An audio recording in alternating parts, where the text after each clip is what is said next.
I'm going to be real with you about something that happened to me back in 2017 during my second year at uni. I was 22, living in this budget student accommodation about 15 minutes from campus. The kind of place where the walls are paper thin and the heating works maybe half the time. My roommate was a guy called Ethan. We got paired up randomly through the university housing system. When we first met, he seemed sound enough. Skinny bloke, maybe 5 feet 10 inches, always wore these ratty band t-shirts and had this nervous energy about him. Studying computer science, spent most of his time gaming or coding. I was doing business management, so our schedules barely overlapped. Seemed like it'd work out fine. First month was completely normal. We'd make small talk in the kitchen, split the shopping for shared stuff like toilet paper and washing up liquid, standard roommate things. He was tidy enough, quiet, kept his door shut most of the time. I had no complaints. Then I started noticing he was around more than I'd thought. Like, I'd come back from a lecture at 2 in the afternoon and he'd be there. Leave for the gym at 6 in the morning and he'd be up, sitting in the living room with his laptop. I figured maybe he had a weird schedule or was skipping classes. Not my problem, really. But it started getting odd when I realized he was timing things. I'd get up to make breakfast, and within 2 minutes, he'd emerge from his room. Every single time. I'd come home from the library late at night, and before I even got my shoes off, his door would open and he'd pop his head out, ask how the studying went. Started feeling less like coincidence and more like he was listening for me. About 6 weeks in, I went out on a Friday night with my mates from course. Proper night out, didn't get back till maybe 3 in the morning, absolutely hammered. I stumbled into the flat, trying to be quiet, and went straight to the bathroom to throw some water on my face. When I came out, Ethan was standing in the hallway, just standing there in the dark. I jumped back, nearly smacked into the wall, asked him what he was doing up. He said he'd heard me come in and wanted to make sure I was all right. Fair enough, I suppose, but the way he said it felt off, too rehearsed. And he was fully dressed, like he'd been awake for hours. I laughed it off, said I was fine, just needed to sleep. Went to my room and locked the door. Don't know why I locked it that night, just felt like I should. The next morning I woke up with a splitting headache and stumbled to the kitchen for water. Ethan was already there, making eggs. He'd made extra and offered me some. I was too hungover to refuse. While we ate, he started asking me questions about my night. Where I'd gone, who I was with, what time I'd left, what time I'd got to each pub. Really specific stuff. I answered a few, but then told him I couldn't remember most of it, which was true. He got quiet after that, just stared at his plate for a bit, then got up and went to his room without a word. I figured I'd annoyed him somehow, but honestly, I was too rough to care. Over the next few weeks, Ethan started acting stranger. He'd make these comments that didn't quite make sense. Like once I mentioned I was meeting my girlfriend at this cafe in town, and he said, "The one on Market Street with the blue awning, yeah?" I'd never told him which cafe.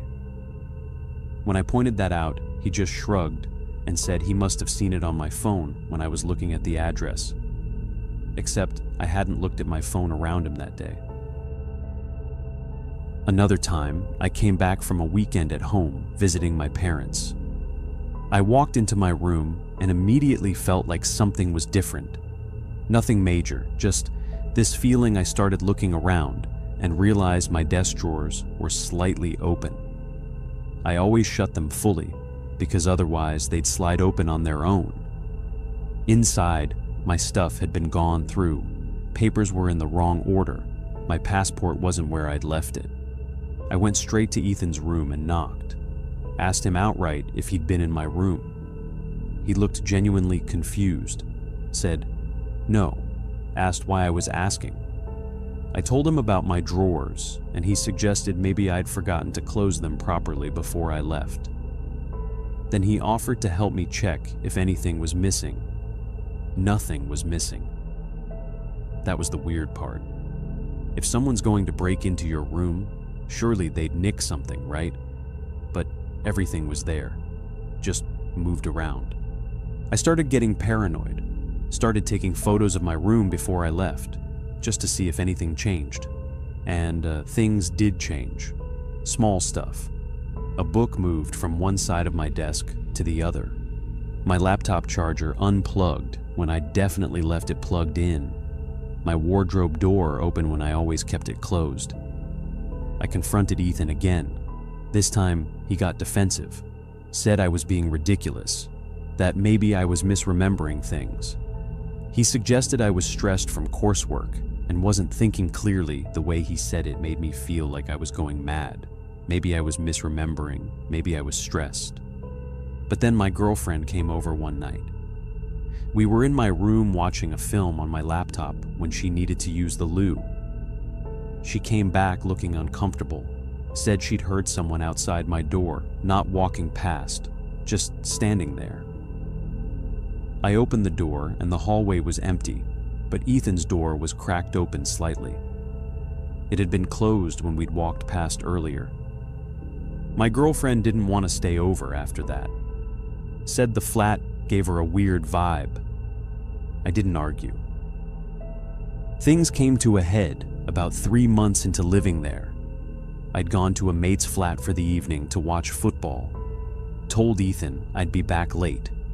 But the match was rubbish, and I decided to leave at halftime. Got back to our place around 9:30 instead of midnight like I'd planned. I unlocked the front door as quietly as I could. Wasn't trying to sneak or anything. Just didn't want to make a racket. I walked down the hall toward my room and noticed my door was open, wide open. I always closed it when I left. I stepped into the doorway and froze. Ethan was in my room, sitting at my desk, going through my laptop. He had a USB stick plugged into it and was clicking through my files, my personal files. Photos, documents, everything. He didn't hear me at first. I just stood there watching him, trying to process what I was seeing.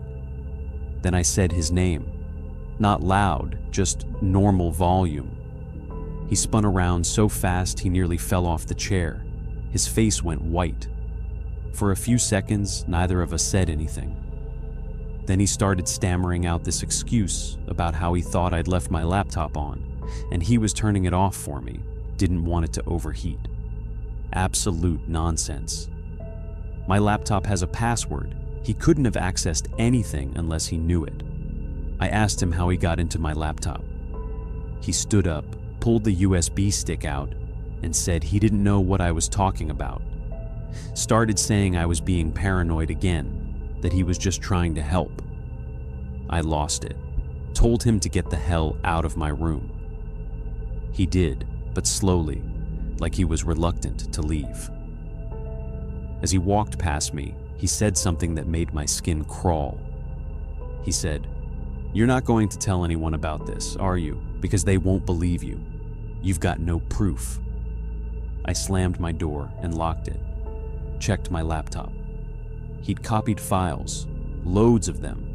Photos of me and my girlfriend. Personal statements for job applications. Bank statements I'd stupidly saved as PDFs, even old essays, all accessed within the last hour. I called campus security that night. They came round the next morning with someone from the housing office. I explained everything. They searched Ethan's room with his permission. He was calm the whole time, cooperative even. They didn't find anything. No USB stick, no copies of my files, nothing. The housing officer said that without evidence, they couldn't do much. Suggested we try mediation to resolve our differences. Mediation. Like we just had a disagreement about washing up. I refused. Said I wanted to move out. They said I'd have to pay around $800 to break the contract early. I didn't have that kind of money just lying around. but I also couldn't stay there anymore. My girlfriend's flatmate was moving out at the end of term, so I asked if I could take the room. She said yes. I started staying there most nights, only going back to my place to grab clothes and shower when I knew Ethan would be out. But I had to go back properly one more time to pack up my stuff. I arranged it for a Tuesday afternoon when Ethan had a lecture that ran till 5. I brought 2 mates with me to help move everything quickly. We got there at 2. Ethan's door was closed. I started packing up my room, my mates helping carry boxes down to the car. On my last trip back up, I needed to grab my towel from the bathroom. The door was closed, which was weird because I'd left it open. I opened it and nearly had a heart attack. Ethan was in there, sitting in the empty bathtub, fully clothed, just sitting there in the dark. He looked up at me and smiled. Not a friendly smile. Something else. He said, "Moving out then?" I didn't answer, just grabbed my towel and backed out. Told my mates we were leaving now. They could tell something was wrong from my voice. We grabbed the last few boxes and got out of there. I never went back. Left some stuff behind, didn't care. Slept at my girlfriend's place that night and barely slept at all. Kept thinking about him sitting in that bathtub, waiting for me. The university eventually waived the fee after I filed a formal complaint, and my girlfriend backed up the weird behavior she'd witnessed. They moved me officially to the new place, and I never saw Ethan again. Except I did see him, just once, about 4 months later. I was in the library, middle of the day, surrounded by people. I looked up from my laptop, and he was standing about 20 feet away, staring directly at me. Soon as we made eye contact, he turned and walked off. I checked my laptop that night, changed all my passwords, ran a virus scan, everything. Found a keylogger program hidden in my system files. It had been installed 3 months prior. Right around the time I first confronted him about going in my room. I'm 29 now, got my own flat, live alone. I still check my laptop for spyware regularly. The scariest thing about that whole experience wasn't what Ethan did. It was realizing how long he'd been doing it before I noticed. How many nights I'd slept in that flat while he was going through my things, watching me, collecting information about my life. And how easily he made me doubt my own reality when I started catching on. Sometimes I wonder what he was planning to do with all that information, what the end game was. But mostly I try not to think about it, because I don't think I actually want to know.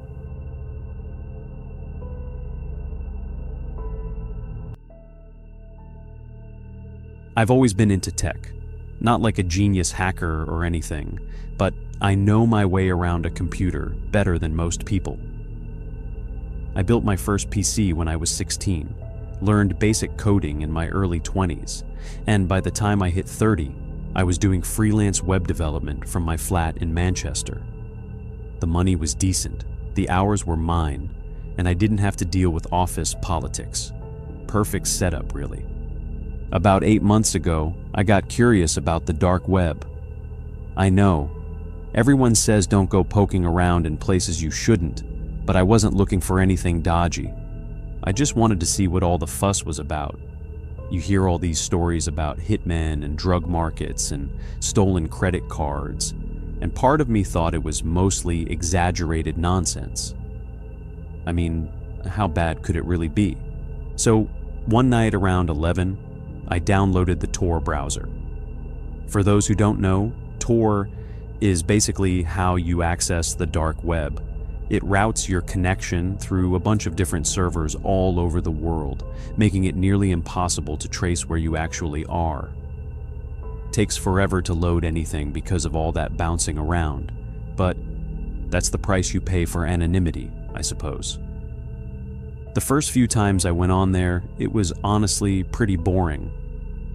A lot of the sites were just forums where people argued about conspiracy theories or sold counterfeit designer bags. Nothing too mental. I found a few marketplaces that looked like budget versions of Amazon, except instead of books and electronics, they were selling weed and fake IDs. I never bought anything. I was just browsing, being nosy. Then I stumbled onto this site called The Library. Stupid name, I thought, but the description said it was a collection of rare and restricted information. I figured it would be like WikiLeaks or something, maybe some declassified government documents. I clicked through. The layout was dead simple, just a black background with white text, organized into categories. Most of it was exactly what I expected. Leaked corporate emails, hacked databases, that sort of thing. But then I saw a section labeled Private Archives, and my curiosity got the better of me. Inside were folders, hundreds of them. Each one had a random string of numbers and letters as a title, no actual names or descriptions. I clicked on one at random. It took ages to load, and when it finally did, I immediately regretted it. It was someone's entire life. Photos, scanned documents, social media screenshots, even medical records. Everything about this person, just sitting there for anyone to download. I closed it immediately. My stomach felt weird, like I'd just walked in on something I absolutely shouldn't have seen. I should have logged off right then, but I didn't. I kept clicking through folders, telling myself I was just trying to understand what this site actually was. Most of them were the same, complete digital profiles of random people. Some folders had video files too, which I didn't open because I wasn't about to go down that road. Then I found one folder that was different. The title was just a date, 15th of August, 2024. That was only 3 months before I'd found the site.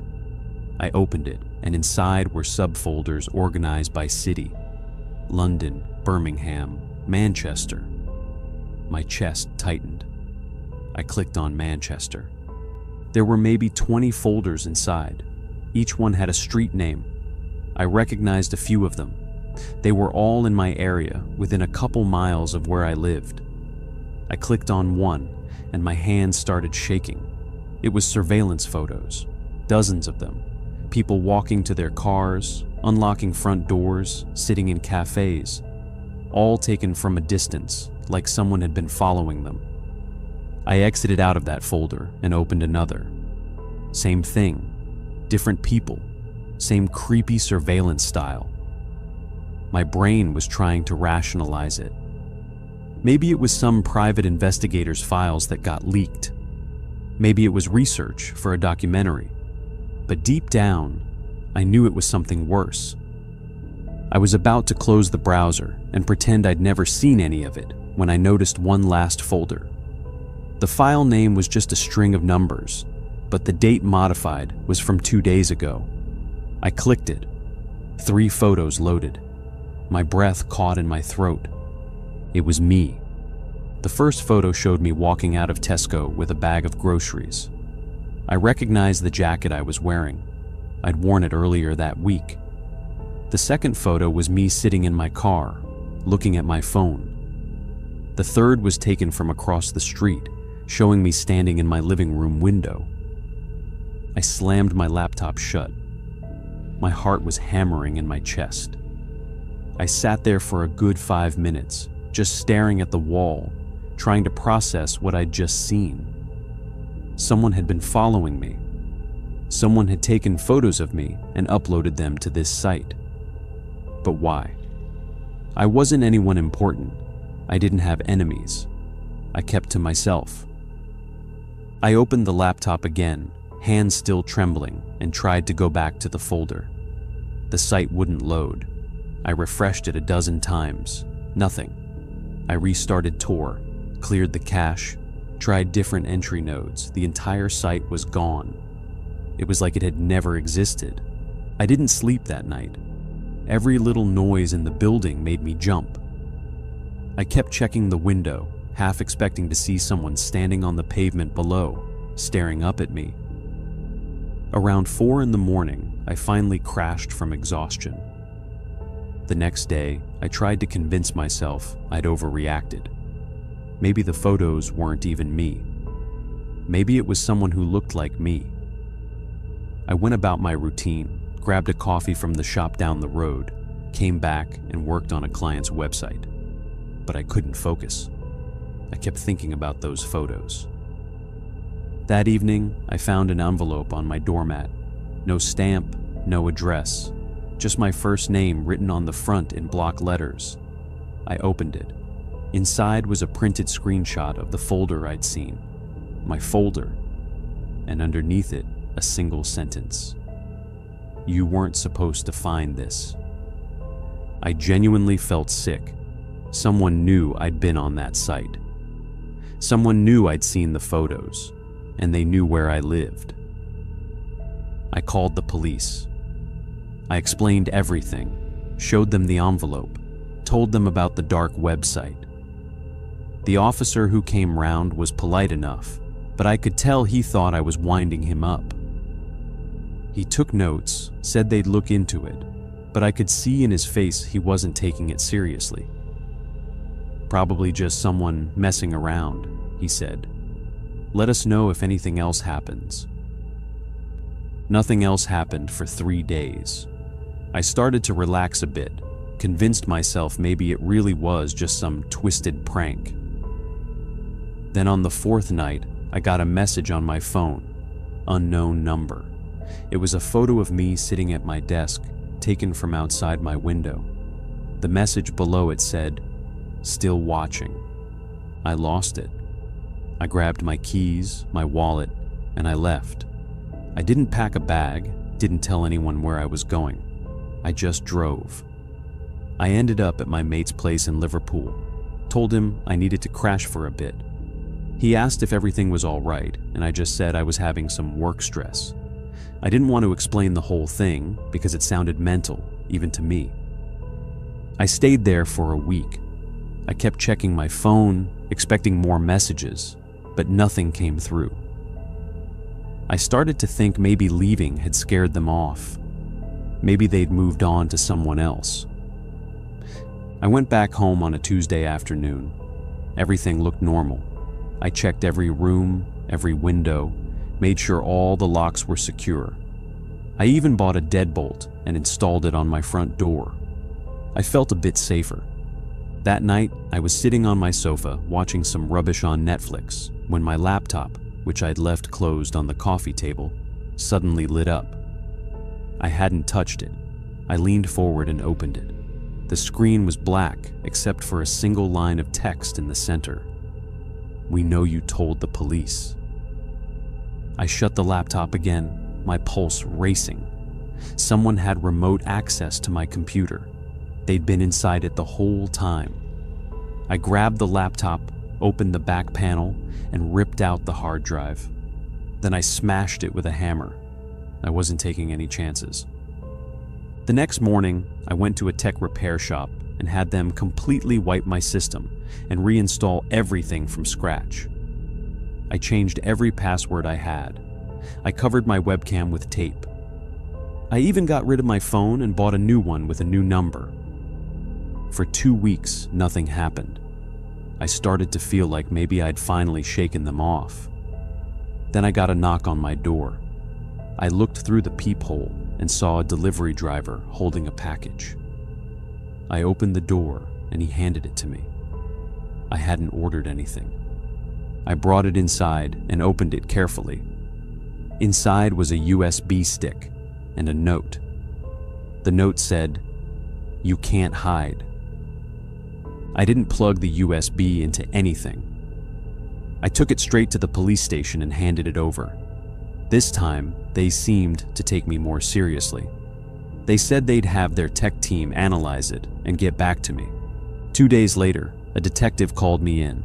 He told me the USB contained a heckload of malware designed to give someone complete access to whatever device it was plugged into.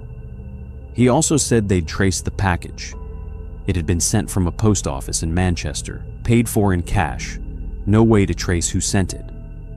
The detective asked me if I had any idea who might be doing this. I told him everything again. The dark website, the folders, the photos.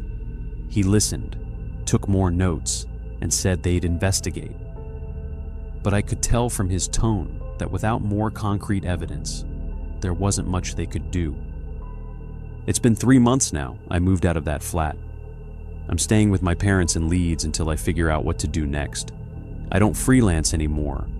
I got a normal job at a call center because I needed something that didn't involve sitting alone in front of a computer all day. I still look over my shoulder everywhere I go. I still check for unfamiliar cars parked on my street. I don't know who they are or what they wanted from me.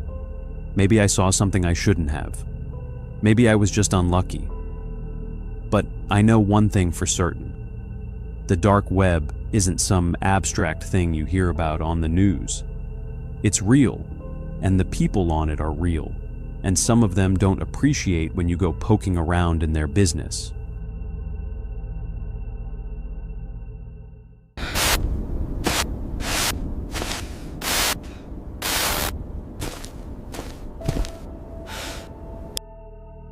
I don't talk about this much. Honestly, I try not to think about it at all. But every now and then, something will trigger a memory, and I'll get this heavy feeling in my chest that won't go away for hours. I'm 25 now, and what happened at my grandma's house feels like it belongs to a different lifetime. The details are fuzzy, the way childhood memories always are, but the fear, that part stayed crystal clear. I used to stay at my grandma's place all the time when I was a kid, probably from when I was about 8 until I was 12 or so. My parents worked late shifts, and it was easier for everyone if I just crashed at her house a few nights a week.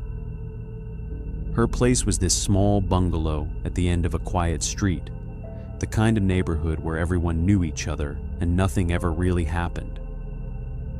She'd been living there since before my dad was born, so the house had that old person smell, you know? Lavender and dust, and something else I could never quite place. The sleepovers were fine at first. Normal. We'd watch game shows, she'd make me toast with way too much butter, and I'd sleep on the pull-out sofa in the living room. But looking back now, trying to piece together what actually happened during those years, I realized there were things that didn't add up. Things I noticed, but didn't have the words for at the time. It started with the sounds. Or at least, that's the first thing I can remember clearly. I'd be lying on that sofa, staring at the ceiling, and I'd hear footsteps upstairs. Slow, deliberate footsteps, like someone pacing back and forth. The thing is, my grandma's bedroom was on the ground floor. There was an upstairs, sure, but it was just storage.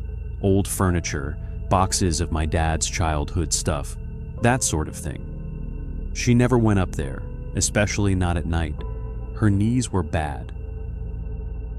I asked her about it once. She just waved her hand and said it was the house settling. But houses don't settle in a rhythm.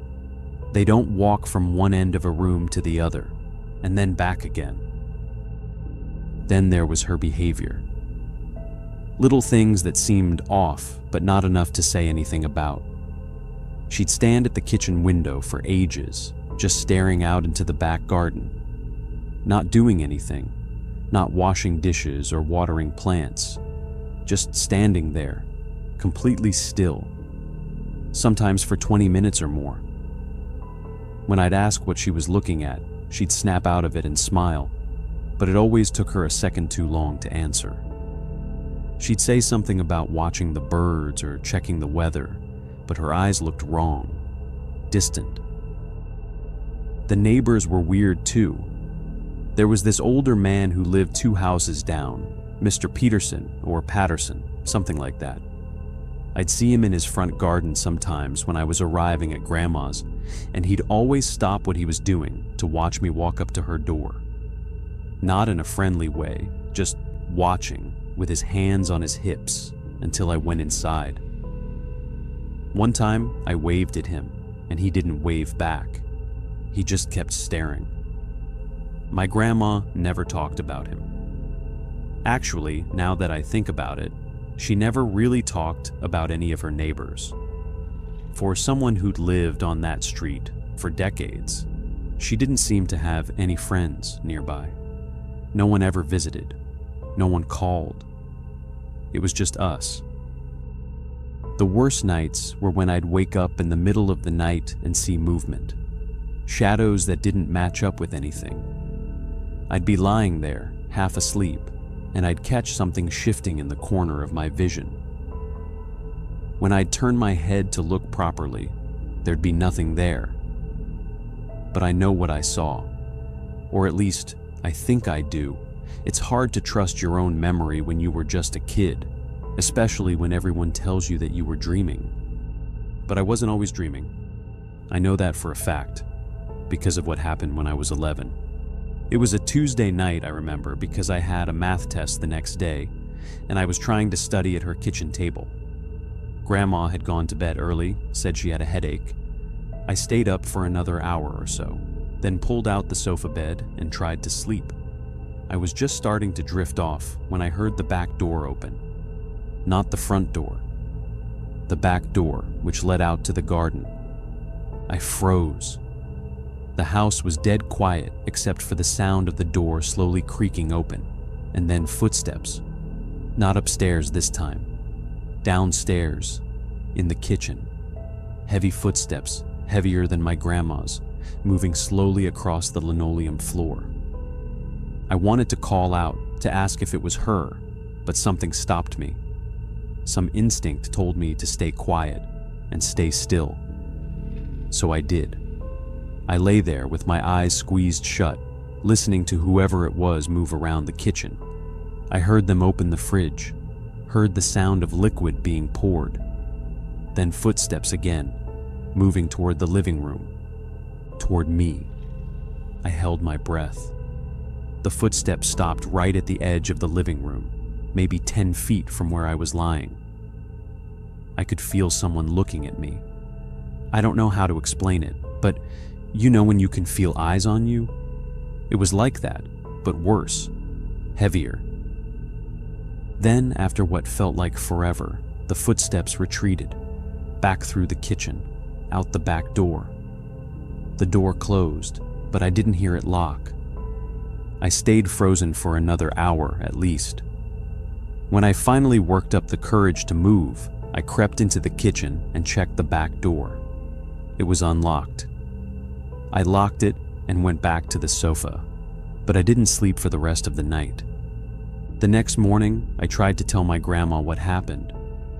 She looked at me for a long moment, and I swear there was something in her expression that scared me more than the footsteps had. Not anger, something else. Fear, maybe, or guilt. She told me I'd had a nightmare. She said the door was faulty and sometimes popped open on its own. She said a lot of things, actually, talking faster than normal, almost like she was trying to convince herself as much as me. I didn't push it. I was 11. What was I supposed to do? But after that night, I started paying more attention, and that's when I noticed the really weird stuff. There'd be muddy footprints in the kitchen some mornings, too big to be my grandma's. Food would go missing from the fridge, entire meals worth. And sometimes, when I'd look out the window at night, I'd see a light on in the upstairs window. Just for a second, then it would go dark again. I stopped staying over as much after I turned 12, made excuses, said I wanted to sleep in my own bed. My parents thought I was just growing up, becoming more independent. They didn't push it. My grandma died when I was 19. Heart attack. Quick and painless, they said. When we were clearing out her house, my dad and I went up to the storage room for the first time in years. And that's when we found it. A mattress, on the floor, with blankets and pillows and empty food containers stacked in the corner. Someone had been living up there. For how long, I don't know. Could have been months. Could have been years. My dad went pale. He called the police, but there wasn't much they could do. No signs of forced entry.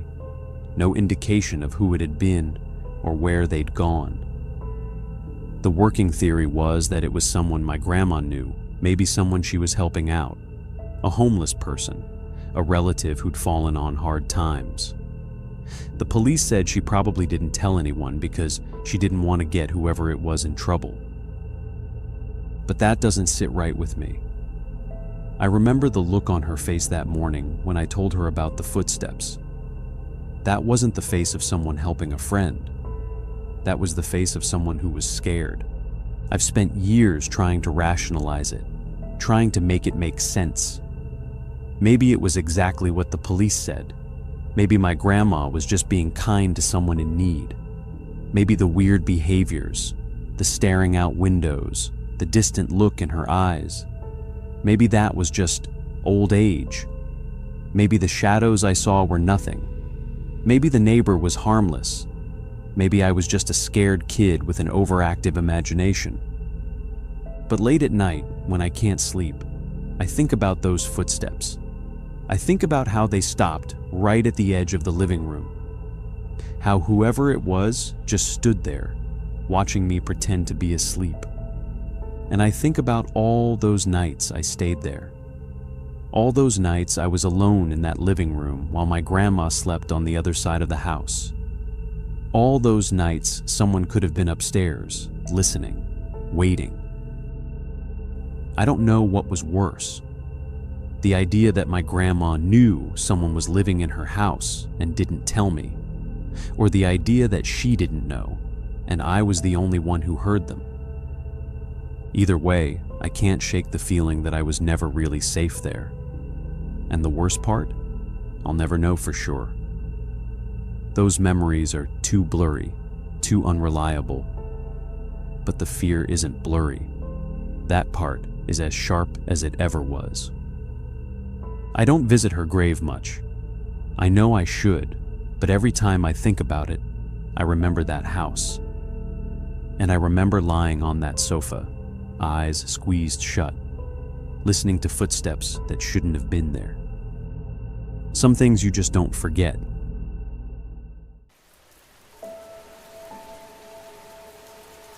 I had this incident about 4 years ago, back when I was a junior at UMass. I was living in this massive, cheap apartment complex off campus called Grover Towers. It was one of those ugly 1970s concrete blocks that housed about 500 students and always smelled faintly of burnt popcorn and cheap weed. That year, I was broke. I mean, seriously broke. My bank account had maybe $50 in it, which wasn't enough for a bus ticket home to Ohio, let alone a flight. So when Thanksgiving rolled around, I was the only one left in my wing of the building. Everyone else had cleared out by Wednesday afternoon. It was weird how fast the place emptied out. One minute the hallways were full of people dragging suitcases and blasting music, and the next, it was dead quiet.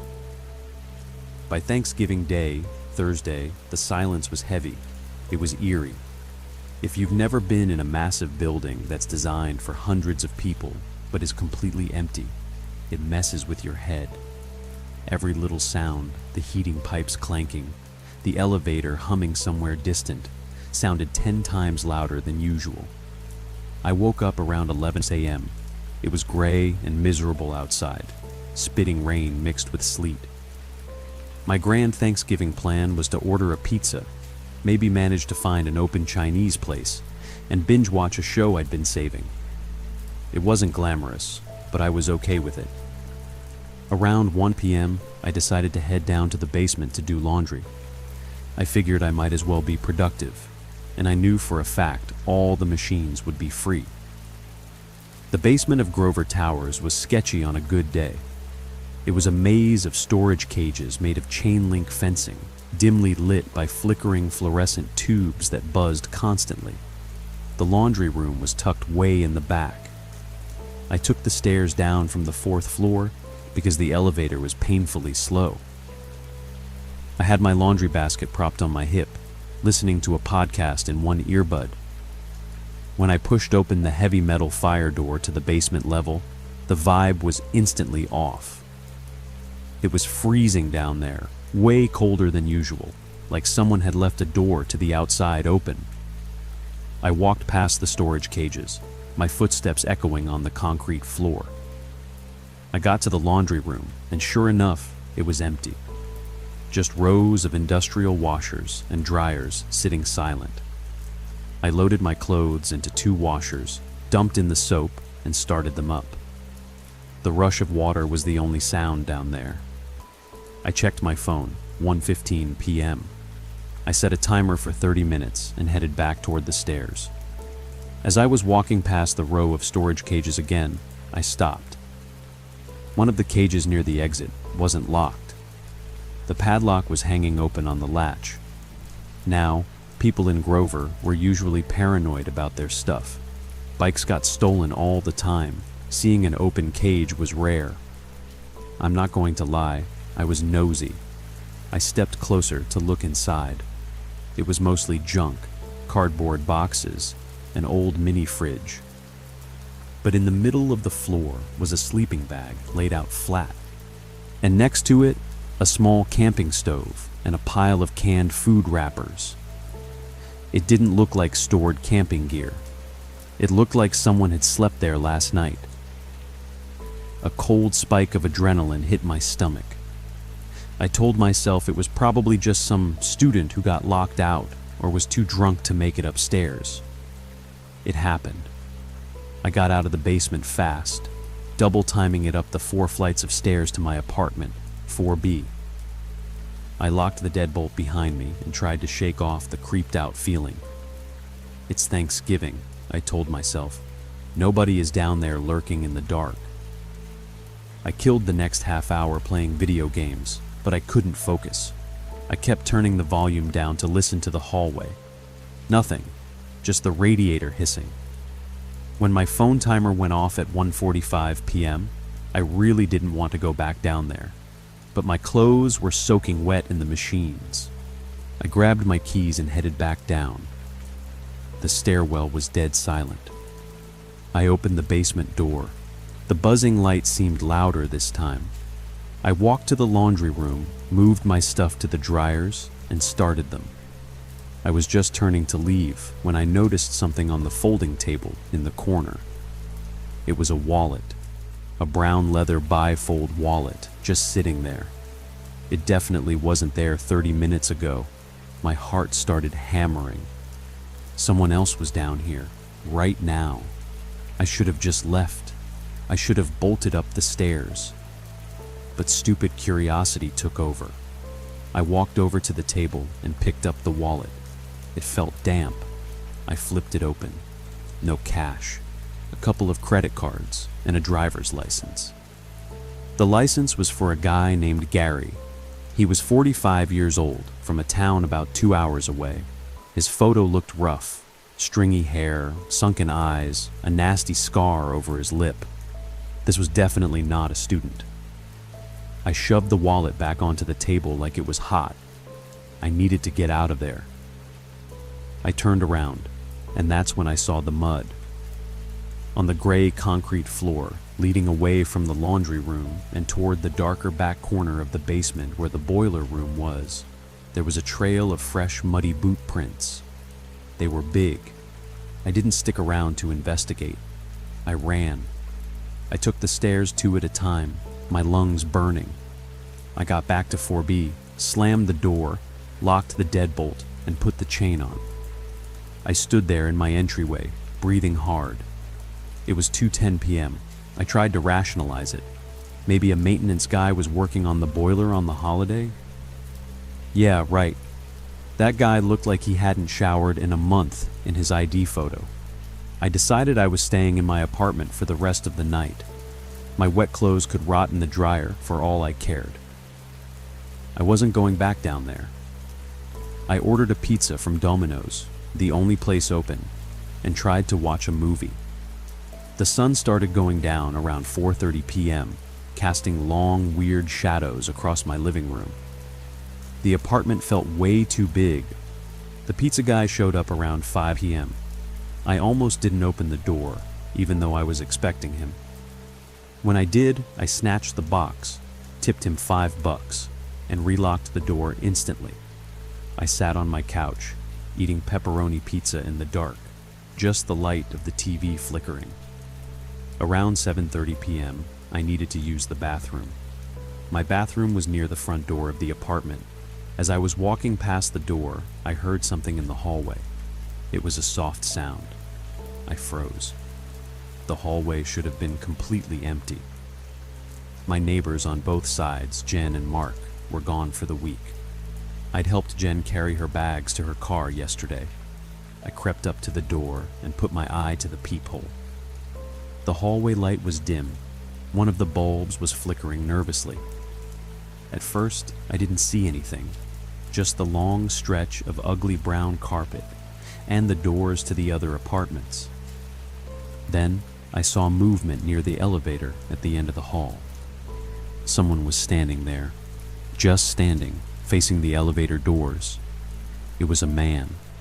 He was wearing an oversized, dirty green jacket and dark jeans. I couldn't see his face, but the jacket looked heavy and wet. I held my breath. He wasn't pressing the button. He was just standing there, perfectly still. Then slowly, he turned his head. He didn't look toward the elevator. He looked down the hallway, right toward my door. I pulled away from the peephole, my heart jumping into my throat. I recognized the jacket. It looked exactly like the one the guy in the driver's license photo would wear. I pressed my ear against the door, straining to hear. A heavy footstep, then another. Slow, deliberate steps coming down the hall. They stopped right in front of my door. I could hear him breathing on the other side of the thin wood. It was a wet, raspy sound. I stood there, paralyzed, praying he would just keep walking. Then the doorknob jiggled. It wasn't a violent attempt to get in. It was slow, almost testing. He turned it left, then right, hitting the locked deadbolt. I didn't make a sound. I thought if I stayed quiet, maybe he'd think the apartment was empty, just like the others. The jiggling stopped. For a solid minute, there was silence. I thought maybe he had gone. Then, there was a soft sound against the bottom of the door. He was shoving something underneath it. A piece of paper slid onto my entryway floor. I stared at it. It was a dirty, crumpled napkin. The footsteps started again, moving away, back toward the elevator. I heard the elevator ding, the heavy door slide open, then closed. The gears whined as it went down. I waited 5 minutes before I moved. I unhooked the chain, unlocked the deadbolt just enough to crack the door, and snatched the napkin off the floor. I relocked the door faster than I ever have in my life. I took the napkin into the kitchen and turned on the light. It was covered in grease stains and dirt. Written in the center, in shaky dark ink from a cheap pen, were 3 words. I see you. My blood ran cold. He knew I was in here. He'd been standing by the elevator, baiting me to look out. I didn't hesitate this time. I called 911. 911, what's your emergency? There's a man in my building, I whispered, huddled in my kitchen corner. Grover Towers. He just tried to get into my apartment. He slipped a note under my door. I think he's living in the basement. The dispatcher was calm, asked for descriptions. I told her about the sleeping bag, the wallet, Gary, the jacket, the note. She said officers were on their way. It took the cops 10 minutes to get there. Those 10 minutes felt like hours. I stood by my window, watching the street 4 stories down, waiting for the blue lights. Every creak in the apartment made me jump out of my skin. When the police arrived, they came up to my door first. 2 officers, looking serious. I showed them the note. I gave them the description. They went down to the basement. They were down there for a long time. When they came back up, the older officer looked grim. "You were right, son," he said. "Nobody down there now, but someone's been squatting in that storage cage for a while. Found the wallet you saw, Gary Wickersham. He's got a bunch of warrants out for burglary and assault 2 towns over. Seems like he's been using this place to lay low." They found more than just the sleeping bag. In the boiler room, back where the muddy footprints led, they found a stash of stuff stolen from apartments over the last few days. Laptops, jewelry, gaming consoles. He hadn't just gotten there. He'd been there all week, waiting for people to leave for the holiday so he could clean the place out. They never caught Gary that night. He must have slipped out a back exit when he heard the sirens. I didn't stay in the apartment that night. The cops let me crash on a couch in the lobby of the campus police station until morning. The next day, I borrowed $50 from a friend who got back early and took the first bus back to Ohio. I didn't care that I only had 2 days left of break. I wasn't spending another second in that building alone. I moved out of Grover Towers at the end of the semester. I couldn't handle the long, quiet hallways anymore. Every time I walked to my door, I expected to see that dirty green jacket standing by the elevator. I still hate Thanksgiving. People talk about being thankful for family and food. I'm just thankful my deadbolt held.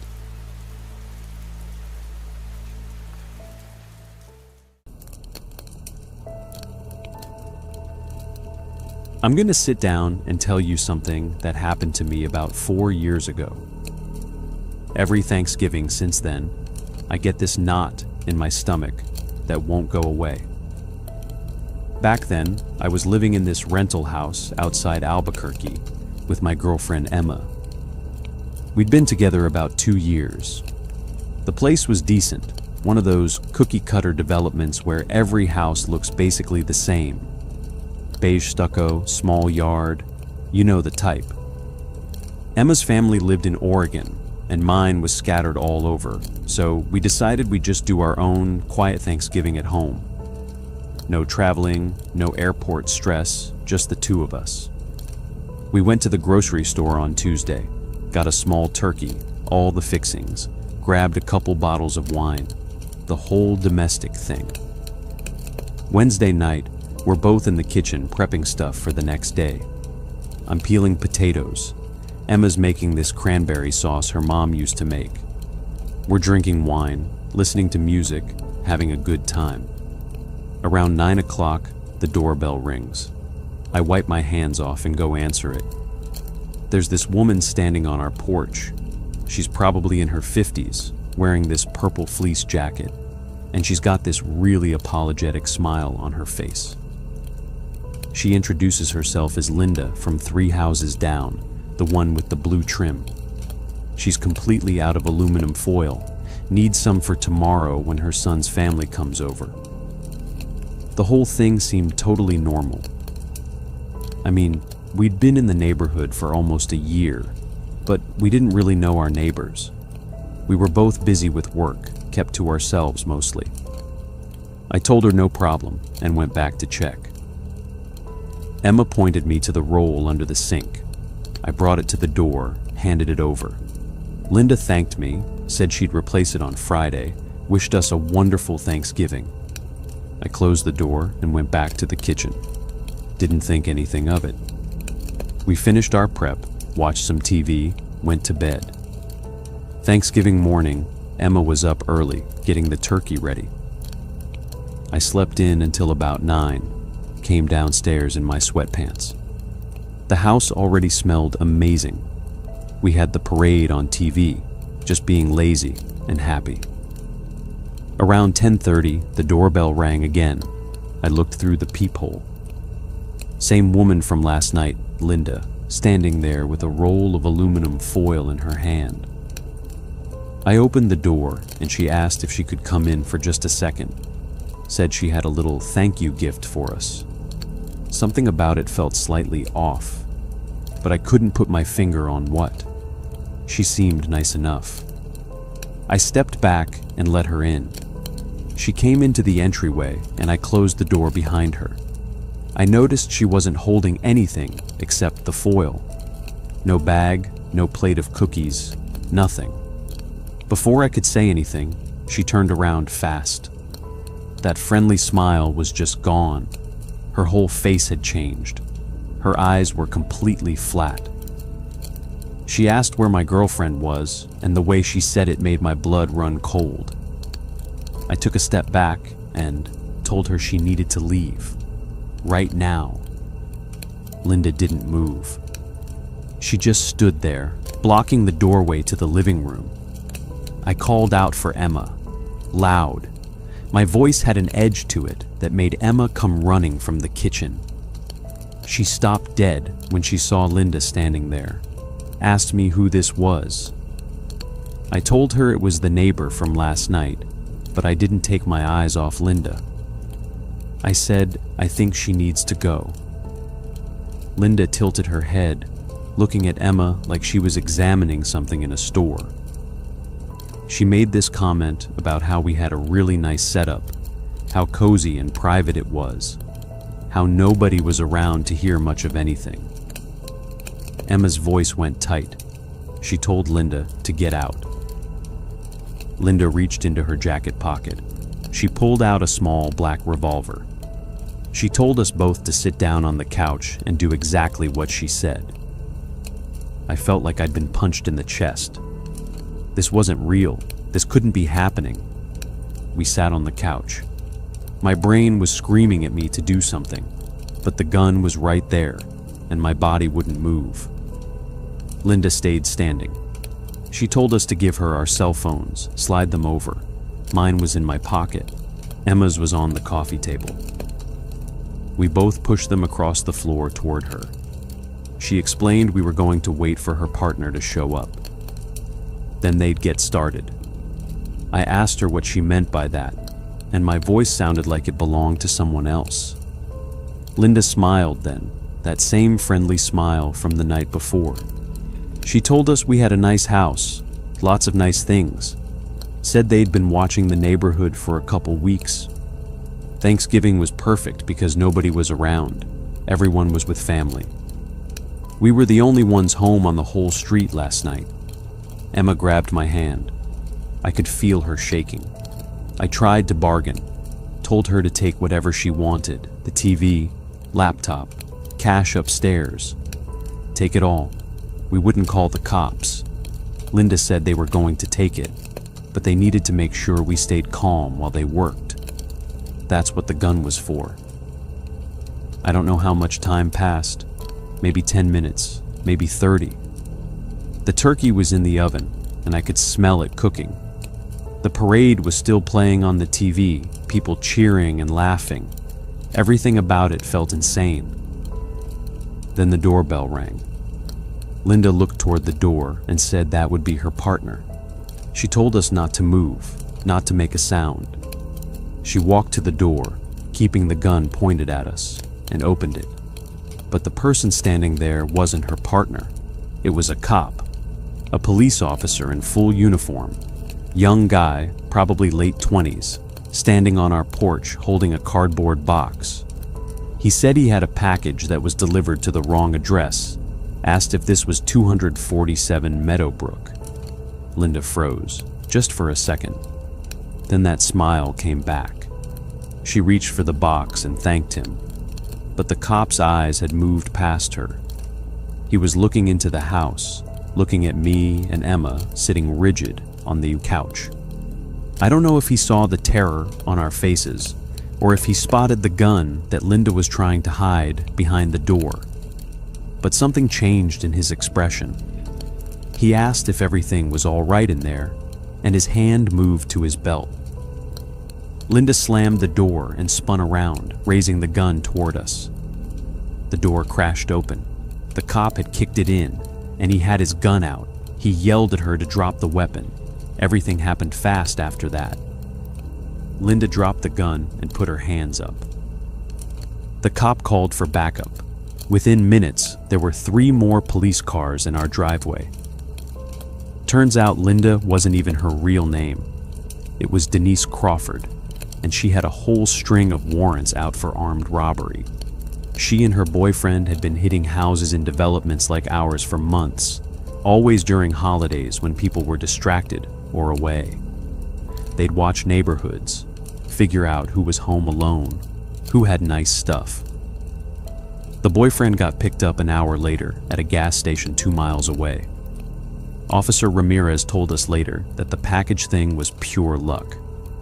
Someone 3 houses down had ordered something that got delivered to us by mistake. He was just doing a good deed, dropping it off on his patrol. If he hadn't shown up right then, if Linda had had another 5 minutes before her partner arrived, I don't know what would have happened. The detectives told us later that in 2 of their previous robberies, the homeowners ended up in the hospital. We moved out of that house 2 months later. Couldn't stay there. Emma and I broke up about a year after that. We don't really talk about it, but I think we both just associated each other with that day. I haven't celebrated Thanksgiving properly since. Can't do it. Last year, I just ordered Chinese food and watched movies by myself. The whole holiday feels poisoned now. The piece that really messes with me is how normal it all seemed at first. Someone asking to borrow foil. That's such a small, neighborly thing. And I let her in the next day because she seemed nice, because it felt rude not to. I'm more careful now. Way more careful. I don't answer the door unless I'm expecting someone. I don't trust friendly strangers. Maybe that makes me paranoid, but I don't care. That's my Thanksgiving story. Not ghosts, not some supernatural thing. Just a woman with a gun and a smile, and the worst timing in the world for her.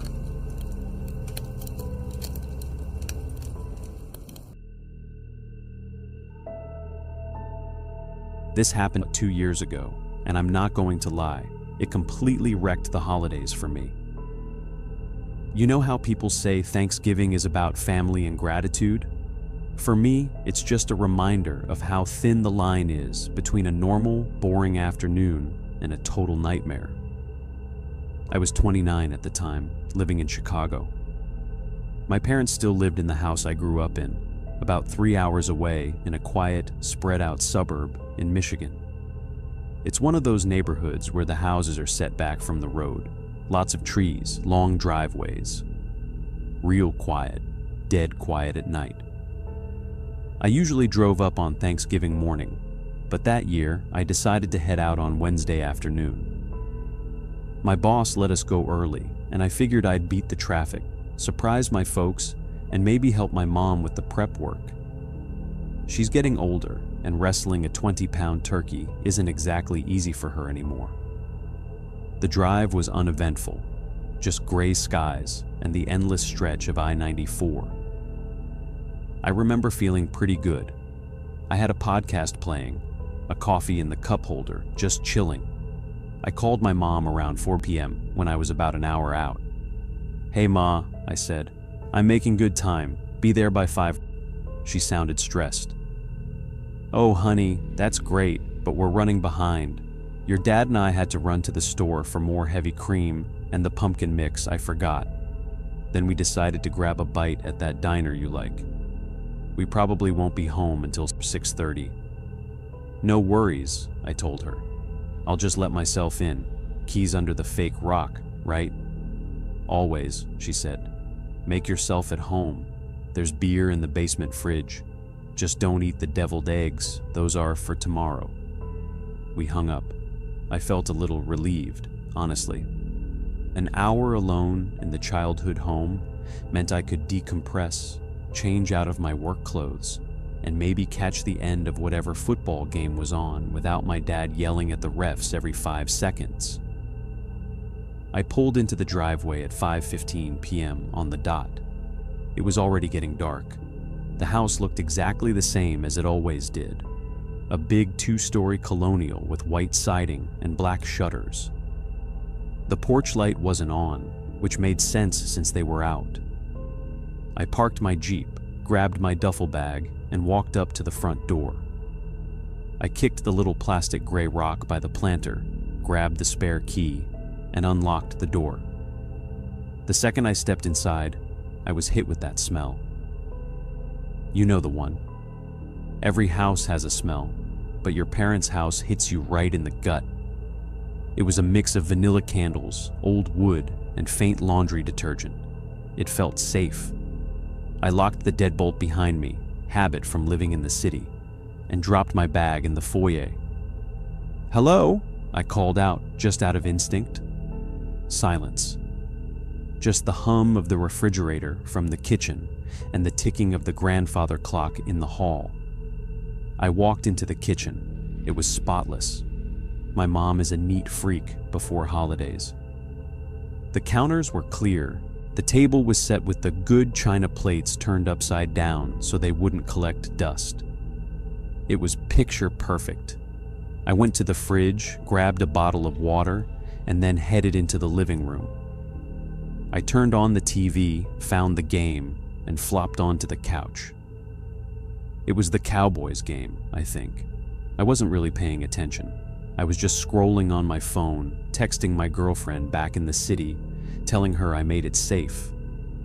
Everything was normal, totally mundane. About 20 minutes went by. The house was warm, a little too warm, actually. I figured my dad had cranked the heat up before they left. I took off my hoodie, leaving me in just a t-shirt, and decided to go upstairs to put my bag in my old bedroom. I walked up the stairs. The carpet was thick and muffled my footsteps. When I got to the landing, I noticed the door to my parents' bedroom was closed. That wasn't weird by itself, but usually they kept all the doors open to let the heat circulate. I walked past their room toward mine at the end of the hall. As I passed their door, I heard a sound. It was soft, like someone dropping a heavy book on a carpet.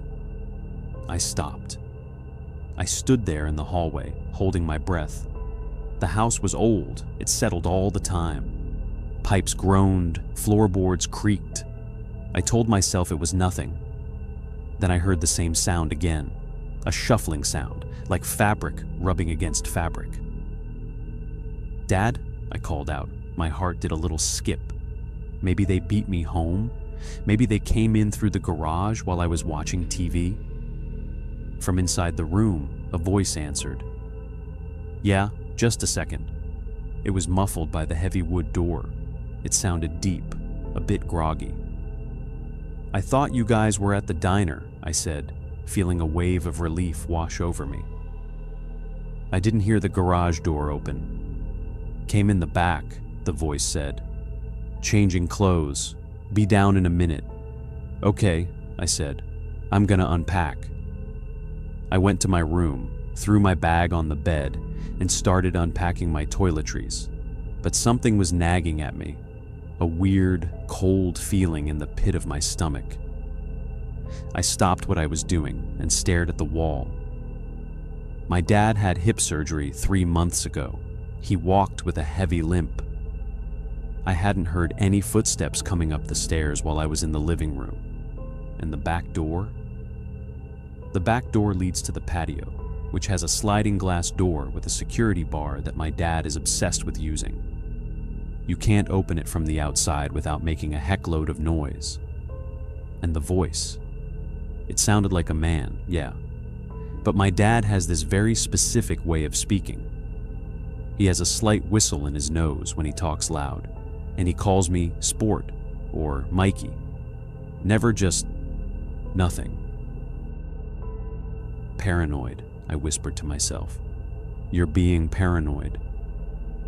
I decided to go check the garage. If they were home, their Buick would be there. I walked back out into the hallway. My parents' door was still shut. The silence felt heavier now. I walked down the stairs, trying to be casual, but my muscles were tight. I went through the kitchen to the door that leads to the garage. I opened it and flipped the light switch. Empty. My Jeep was in the driveway. The garage was completely empty. My blood turned to ice water. I stood there staring at the empty concrete slab, my brain trying to do the math. If the car isn't here, they aren't here. So who the hell is in the bedroom? I quietly closed the garage door. My heart was hammering against my ribs so hard I thought it was going to bruise. I needed to get out. I needed to leave right now. I turned around to head for the front door and realized something odd. On the kitchen counter, right next to the knife block. When I had come in earlier, the counters were clear, I was sure of it. But now, sitting right there on the granite, was a wet, muddy pair of work boots. They were massive.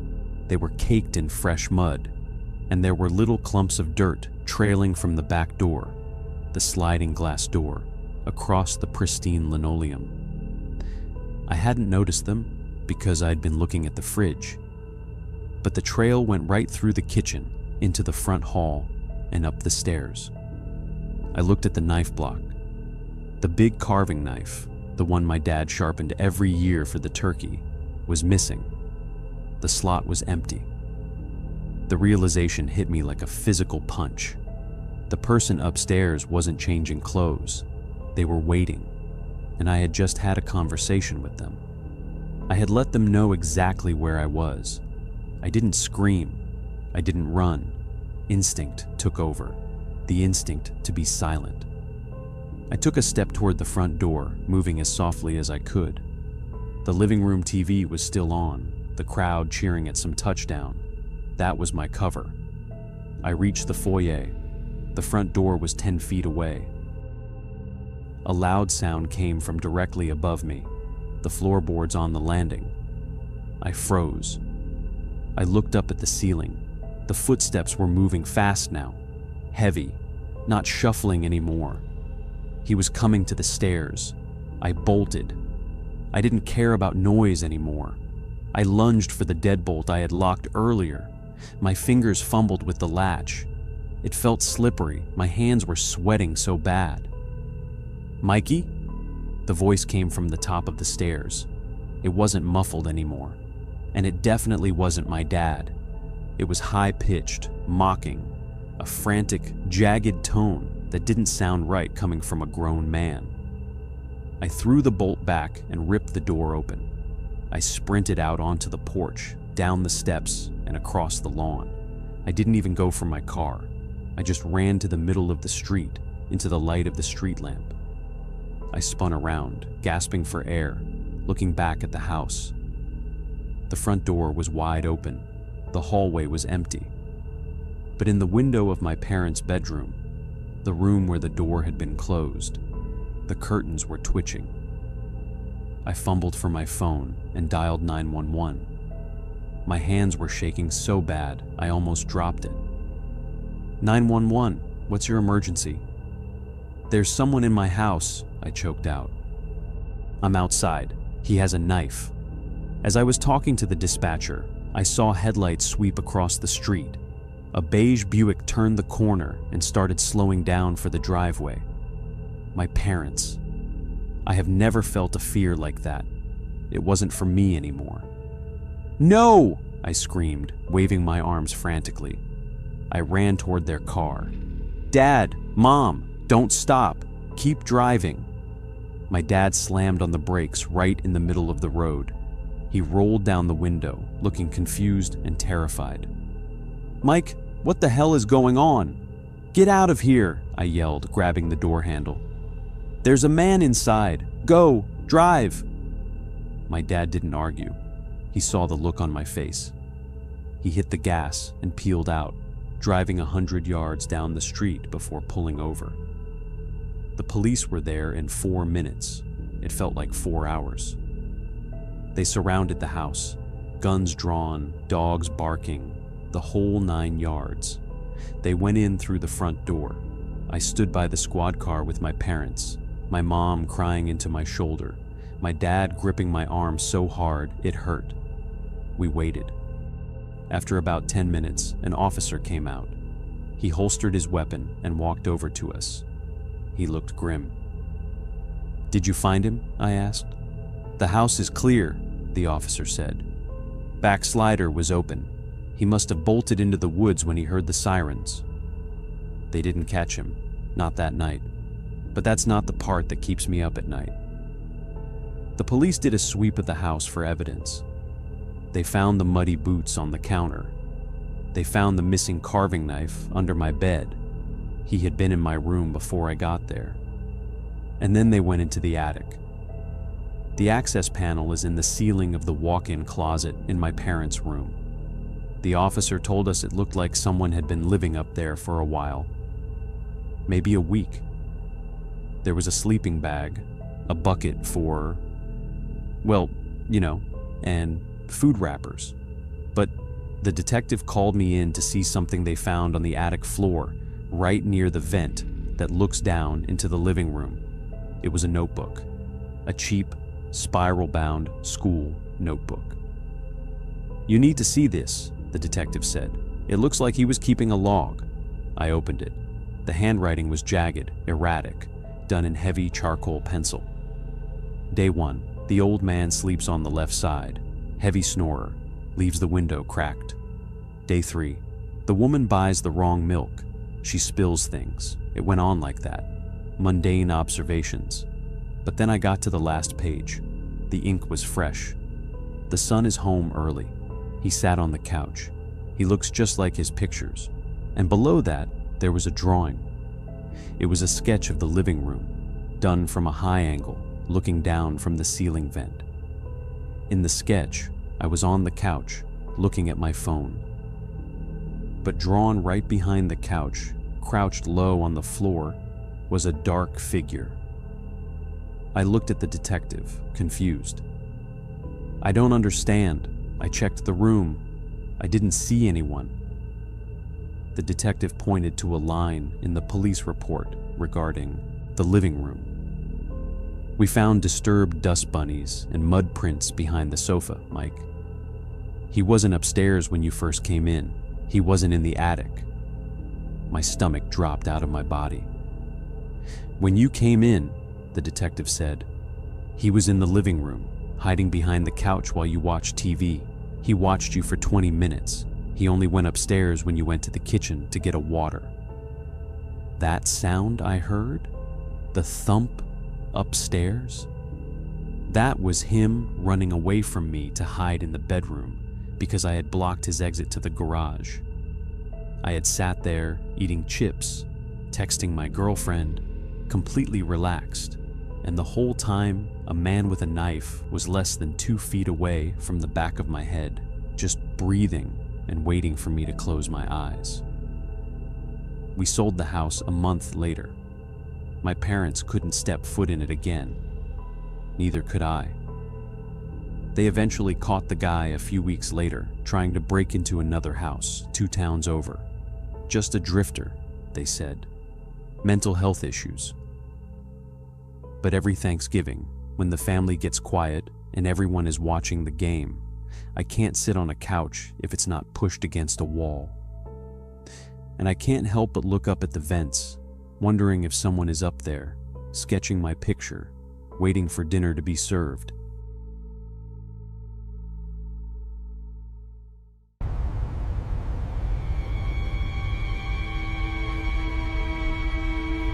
I moved into my apartment in Portland about 8 months ago.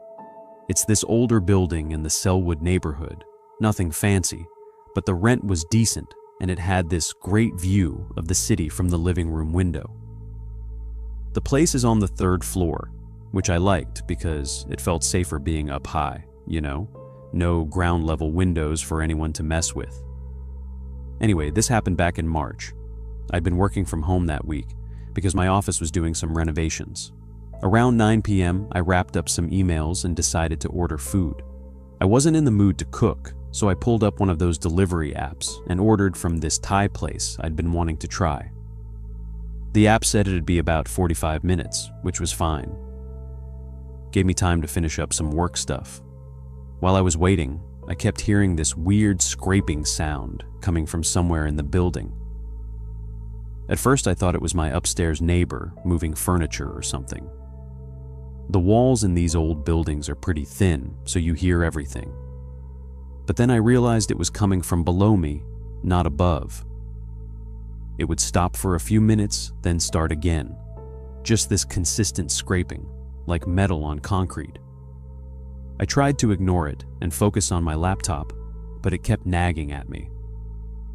After about 20 minutes, my phone buzzed. It was a text from the delivery driver saying he was 5 minutes away. I got up and went to the kitchen to grab a plate, and that's when I noticed my apartment door was slightly open. Not wide open, just cracked about an inch. Enough to see into the hallway. My stomach dropped. I know for a fact I locked that door when I came home from my run earlier. I always lock it. It's basically automatic at this point. I stood there staring at it for a second, trying to rationalize it. Maybe I didn't pull it shut all the way. Maybe the latch didn't catch. I walked over slowly and pushed it closed, making sure I heard the lock click this time. Then I looked through the peephole. The hallway was empty. The fluorescent lights were flickering like they always did, casting these weird shadows. Nothing seemed out of place. The delivery guy showed up right after that. I opened the door, grabbed my food, and made sure to lock it again. I even tested the handle twice. As I was eating at my kitchen counter, I couldn't shake this uncomfortable feeling. Something felt off. I kept glancing at the door, half expecting it to swing open again. Around 10:30, I decided to take a shower. I brought my phone into the bathroom with me, which I don't usually do, but I felt better having it close. The whole time I was in there, I kept thinking I heard noises over the sound of the water. You know that paranoid feeling where every little sound seems amplified? It was like that. I finished up quick and got dressed. When I came out, I checked my phone and saw I had a missed call from a number I didn't recognize. Portland area code, but not saved in my contacts. No voicemail. I figured it was probably spam and ignored it. But then, maybe 2 minutes later, the same number called again. This time, I answered. Hello? Nothing. Just silence on the other end. Not even background noise or breathing, just dead air. Hello? I said again, a bit louder. Still nothing. After about 10 seconds, they hung up. I stood there looking at my phone, feeling increasingly uneasy. 2 calls back to back with no one talking? That's weird. I blocked the number and tried to brush it off. I went back to the living room and turned on the TV, hoping to distract myself with something mindless. I settled on this documentary about deep sea creatures, volume low so I could still hear if anything happened in the apartment. About halfway through, my phone rang again. Different number this time, but also local. I almost didn't answer, but something made me pick up. Is this Nathan? A woman's voice, older, kind of raspy. Yeah, who's this? I'm calling from the leasing office. We had a maintenance request submitted for your unit earlier today regarding a water leak. Did you submit that? I sat up straighter. No, I didn't submit anything. There's no leak here. There was a pause. That's strange. It says here it was called in around 3 p.m. Someone reported water coming through your floor into the unit below you. I've been home all day. There's definitely no leak. My floor is completely dry. Another pause. Longer this time. Okay, well, we'll look into it on our end. Sorry to bother you this late. Wait, I said before she could hang up. Did whoever called in say they were me?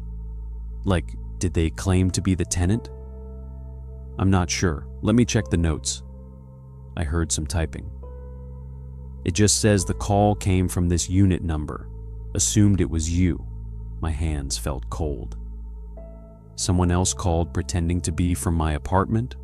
I don't know all the details. Look, I'll have our property manager reach out tomorrow to sort this out, okay? If you notice any water issues, let us know. She hung up before I could ask anything else. I immediately went to check my floor in every room. Bathroom, kitchen, bedroom, living room, everything was bone dry. No signs of water damage anywhere. Who the hell would call in a fake maintenance request for my apartment? Then it clicked. If someone called saying there was a leak coming from my unit, maintenance might have a reason to come up here, or someone pretending to be maintenance. My door being cracked open earlier suddenly felt a lot more sinister. I checked the door again, still locked. I pushed my couch up against it for extra security, which probably wouldn't do much, but made me feel slightly better. Then I went around checking all my windows. They were all closed and locked, except for the one in my bedroom, which I'd left open a crack for air. I shut it and locked it. It was almost midnight at this point. I tried to calm down and tell myself I was overreacting. Maybe it was just a mix-up with the apartment numbers. Maybe someone on the second floor had a leak and got the floors confused. But that didn't explain my door being open. That didn't explain the silent phone calls. I was sitting on my couch, trying to decide if I should call the police or if I'd sound crazy, when I heard footsteps in the hallway outside. They stopped right in front of my door. I held my breath and waited. After a few seconds, there was a soft knock. I didn't move, didn't make a sound. The knock came again, a little louder this time. "Maintenance," a man's voice said from the other side. "We got a call about a water leak." My heart was pounding so hard, I could feel it in my throat. I looked at the time on my phone. 12:07 a.m. No way was this actual maintenance at midnight. I stayed silent. Whoever was out there waited for probably a full minute before I heard the footsteps move away, but they didn't go far. They stopped a few doors down, and I heard the sound of keys jingling, then nothing. I crept over to the peephole as quietly as I could and looked out. The hallway was empty again, but now I was completely freaked out. I grabbed my phone and called 911, told them everything: the open door, the calls, the fake maintenance guy. The dispatcher said they'd send someone over to check it out. While I was waiting for the cops, I went to my bedroom to grab my shoes in case I needed to run. That's when I saw my bedroom window, the one I'd just locked, was open again. Not just unlocked, fully open, like someone had slid it up from the outside. I live on the 3rd floor. There's a fire escape, but it's on the other side of the building. The only way someone could reach my window is with a ladder. And that scraping sound I'd heard earlier, the metal on concrete sound from below. Someone had been setting up a ladder. I ran back to the living room and called 911 again, told them someone was trying to get into my apartment right now. The dispatcher kept me on the line. I could hear sirens getting closer. The police showed up about 6 minutes later. They searched my apartment and didn't find anyone inside, but when they checked the alley behind the building, there was a ladder leaning against the wall right below my bedroom window. They found footprints in the dirt below it too. What really messed me up was what one of the officers told me. Apparently, there'd been a string of break-ins in the area over the past month. The guy would call in fake maintenance emergencies to scout out which apartments were occupied, then come back later to break in. He'd been hitting buildings in Selwood and nearby neighborhoods. They'd been trying to catch him, but hadn't had any luck yet. The officer said I got lucky. If I hadn't noticed the door being open, if I hadn't checked the windows, he probably would have gotten in while I was asleep. They had me file a full report and said they'd increase patrols in the area. I stayed with a friend that night. Couldn't bring myself to sleep in that apartment. When I came back the next day to grab some stuff, the landlord had already installed new locks and window guards. They were taking it seriously, at least.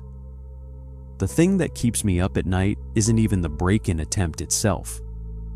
It's knowing that someone was watching me closely enough to know my routine, to know which apartment was mine, to plan all of this out. The fake maintenance call, the silent phone calls to see if I'd answer, testing my door. It was all calculated. They never caught the guy. A few weeks later, the break-ins just stopped. Either he moved to a different area, or he finally got spooked. But every time I hear footsteps in my hallway now, every time someone knocks on my door, I still check that peephole first and make sure it's actually who they say they are.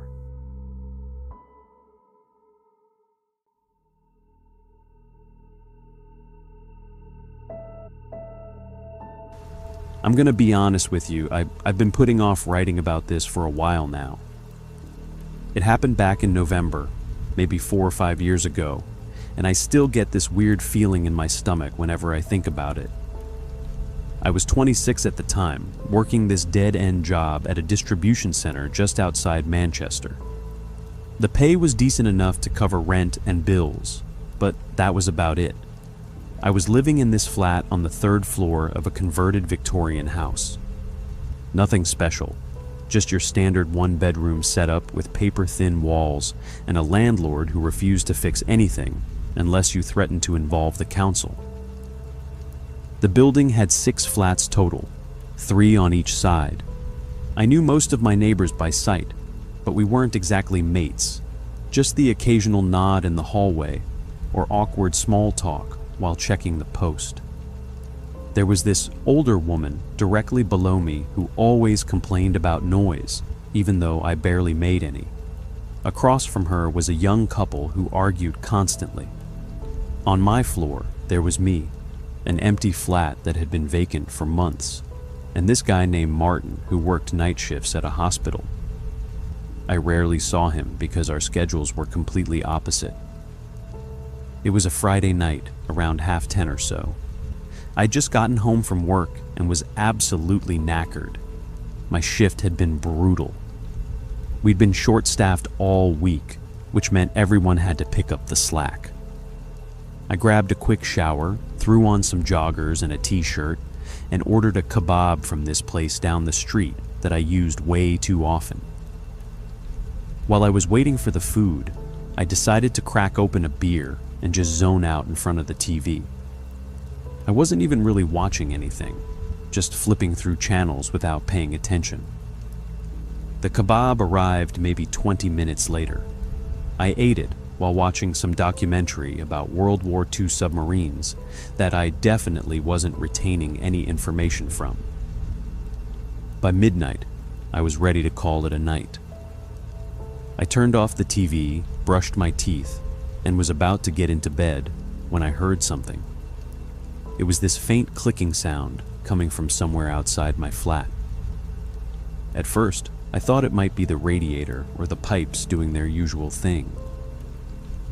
The heating in that building was ancient and made all sorts of weird noises. But this was different. It was rhythmic, deliberate. I stood there in my bedroom doorway, just listening. The clicking stopped for a few seconds, then started again. It was coming from the direction of the front door. My stomach dropped. I walked slowly into the main room, trying not to make any noise. The flat was dark, except for the streetlight coming through the window. I moved toward the door and pressed my ear against it, holding my breath. That's when I heard it clearly. Someone was messing with the lock. I'm not going to lie, I absolutely panicked. My first thought was that it had to be Martin from across the hall. Maybe he'd locked himself out and was trying to get into the wrong flat by mistake. But that didn't make sense because the clicking was too persistent, too focused. I looked through the peephole and saw absolutely nothing. Just the dim hallway light and the door to the empty flat across from me. Whoever was out there must have been standing to the side, out of view. The clicking continued for what felt like ages, but was probably only 30 seconds or so. Then it stopped. Complete silence. I waited there with my heart absolutely hammering in my chest, not knowing what to do. Should I open the door? Should I call the police? I decided to wait it out. Maybe whoever it was had given up, and left. I slowly backed away from the door and grabbed my phone off the coffee table. I was about to dial 911 when I heard footsteps in the hallway. They were slow and deliberate, moving from one end of the corridor to the other. Then they stopped. A few seconds later, I heard the same clicking sound.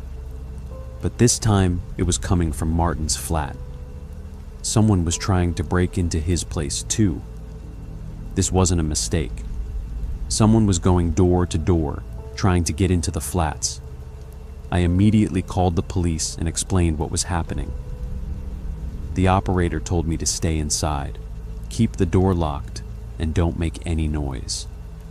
She said officers were on their way, but it might take 10 to 15 minutes. I told her I understood and hung up, then just stood there in the darkness, listening. The clicking at Martin's door continued for a bit longer than it had at mine. Whoever this was seemed more determined to get into his flat. I couldn't figure out why until I remembered Martin worked nights. His flat would be empty. Much easier target than mine, where someone was clearly home. The clicking finally stopped, and the footsteps moved again, this time heading toward the stairwell. I thought maybe they were leaving, but instead I heard them going down to the second floor. I crept over to my window and looked out onto the street below. There was a white van parked directly in front of the building with its engine running. I couldn't see anyone inside because of the angle, but the exhaust was visible in the cold November air. My mind started racing. Was this a burglary? Were there multiple people involved? The fact that there was a van waiting outside made the whole thing feel a lot more organized and professional than just some random opportunist trying their luck. I heard more footsteps below me, moving around on the second floor. Then I heard a door open. Not being forced open, just opened normally, like someone had a key. My blood went cold. Had they actually managed to get into one of the flats downstairs? I was about to call the police again when I heard shouting. It was a woman's voice, the older lady who lived below me. She was screaming at someone to get out. Then I heard heavy footsteps running, followed by the sound of the main door to the building slamming shut. I ran back to the window and saw two figures sprint out of the building and jump into the van. They took off immediately, tires screeching as they turned the corner, and disappeared. Less than a minute later, two police cars pulled up with their lights flashing. I grabbed a hoodie, threw it on, and went downstairs. The scene was chaos. The older woman was standing in the hallway in her dressing gown, crying and talking to one of the officers. Another officer was checking the doors on the second floor. I explained to one of them what I'd heard and showed them my door, pointing out the scratches around the lock that I hadn't noticed before. Fresh scratches. They took my statement and checked the entire building. Turns out, they'd managed to get into the empty flat on my floor using some kind of tool, but there was nothing inside worth taking. They'd also tried Martin's flat, but didn't get in. The woman downstairs had woken up when she heard her door being opened. Apparently, she hadn't locked her deadbolt, just the regular lock, which they'd picked easily. She'd screamed as soon as she saw someone standing in her doorway, and that's what scared them off. The police told us there'd been a string of similar break-ins across the area over the past few weeks. Always the same method. Always targeting buildings with multiple flats. Always working quickly and methodically. They were professionals, clearly. The officers advised everyone to make sure they were using all available locks and to consider getting additional security. They stayed for about an hour, took photos, dusted for prints, the whole hit routine. After they left, I went back upstairs and checked my door about 15 times to make sure it was properly locked. I pushed my sofa up against it for good measure, even though I knew that was probably pointless. I didn't sleep at all that night, I just sat there on my bed, fully clothed, listening to every single sound in the building, every creak, every footstep from the people below, every car passing on the street outside. By the time the sun came up, I felt completely exhausted, but still way too wired to actually rest. The next day, I went out and bought the most heavy-duty deadbolt I could find and installed it myself. I also got one of those door chains and a wireless camera that pointed at my door from inside. Probably overkill, but I didn't care. The woman downstairs ended up moving out within a week. Can't say I blamed her. Martin got a better lock fitted as well, and the landlord finally agreed to install a proper security door at the main entrance, though it took him nearly 2 months to actually do it. The police never caught the people who did it, at least not as far as I know. They never followed up with me after that initial night, and when I called to ask a few weeks later, they just said the investigation was ongoing. I stayed in that flat for another year before my lease was up, and honestly, I never felt comfortable there again. Every time I came home late, I'd check the hallway before going to my door. Every unexpected noise would make me freeze up and listen. It properly messed with my head. What bothers me most, even now, is how close they came to getting in. Another minute or two, and they might have actually made it through my lock. Then what? Would they have run when they realized someone was home? Or would things have gone very differently? I try not to think about it too much, but it's hard not to, especially on nights when I'm home alone and I hear something that doesn't sound quite right. I know statistically, it's just normal building sounds, but that doesn't stop the little voice in the back of my head from wondering. I moved to a different area after that, somewhere with better security and fewer flats per building. I've never had any problems since, but I'm definitely more careful now. I always use every lock available. I always check who's at the door before opening it, and I never ever assume I'm safe just because I'm on the 3rd floor, or because it's a decent neighborhood. Because the truth is, it can happen anywhere, to anyone, at any time, and that's the part that really stays with you.